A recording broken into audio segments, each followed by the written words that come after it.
Some 15 years ago, a group of old boys decided to mark the rugby heritage of Eden Park by providing a statue of Dave Gallaher.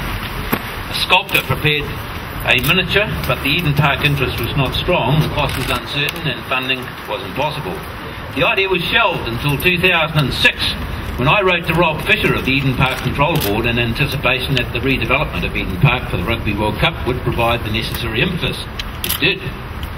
As with all good ideas, someone else also thought of it. Malcolm Evans, standing on my left, best known as a former Herald cartoonist but also an accomplished sculptor, approached the Auckland Rugby Union, who referred him on to Ponsonby. We got to, and with the support of Auckland Rugby, funding from the North and South Trust, perseverance, determination, and the skill, generosity, and can-do attitude of Malcolm, Artworks Foundry in New Lynn, James Downey of Jazzmax, who I think is here, Good Brothers Construction, and Metro Glass, here we are 6 weeks ahead of schedule to unveil a truly magnificent statue. Now, why Dave Gallaher? As we all know, he was captain of the 1905 All Blacks, the originals. As a wing forward in the days of the 2-3-2 scrum, he roamed relentlessly and ruthlessly between the forwards and the backs. English newspapers described him as the most famous man in the British Empire. He returned home to become a sole selector for Auckland and All Black selector, and even co-authored a book on rugby. He was known as a deep thinker of the game and a man of uncommon ability, strength and tactical awareness. But we are not here to idolise the man. It is what he represents that counts.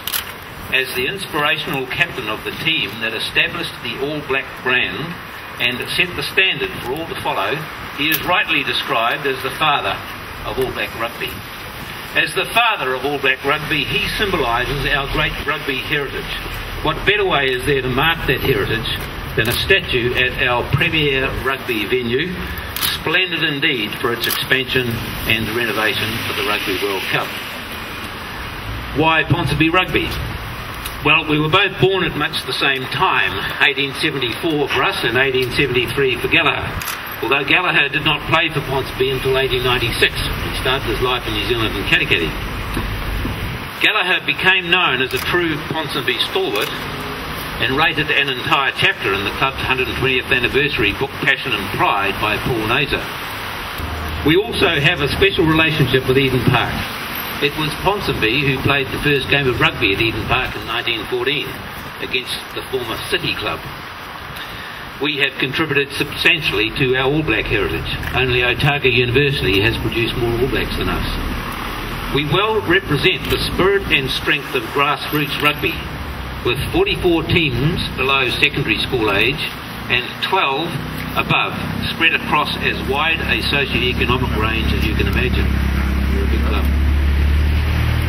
We are also proud to have won the Gallaher Shield, Auckland's fiercely contested Premier Club trophy since 1922. More times than any other, and for 9 of the last 10 years, and the last 7 years in a row.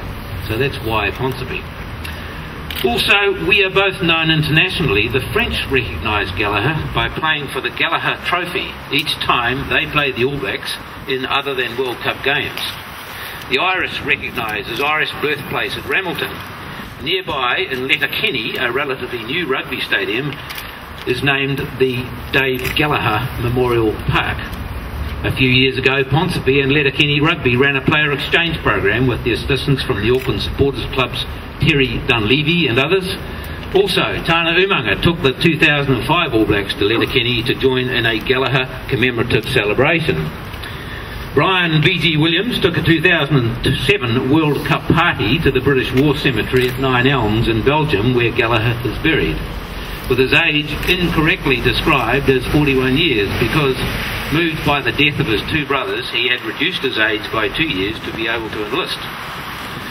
On his deathbed, with half his head blown away from the Battle of Passchendaele, Gallaher was recognised by a young Allied soldier on a bed nearby, who said to the doctors and nurses, "Do you know who that is? He's the captain of the 1905 All Blacks." We thought long and hard about whom to enlist to unveil the statue. We settled upon Bob Scott as Ponsonby's oldest living All Black, and Sir Fred Allen as New Zealand's oldest living All Black, 1 month older than Bob. Unfortunately, Bob rang a day or so ago to advise that he is not well and unable to attend after all, so the task falls to Fred alone. Sir Fred, it's our absolute honour to ask you to unveil our statue.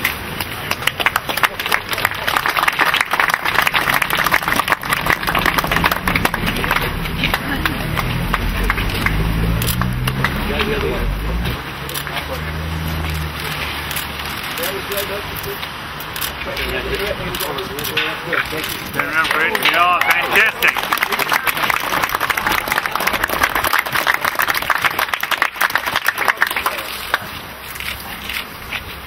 I'd now like to call on a very good friend of the club, a good friend of mine, Pastor Terry Colkin from the Green Lane Christian Centre, to bless our statue. And then I'll call on John Waller, Chairman of the Eden Park Trust Board, to receive the statue on behalf of the Eden Park Trust Board.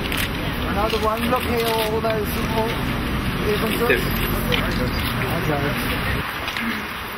Thanks, Peter. You may well ask what's the meaning of a statue, and I guess it goes a long way back.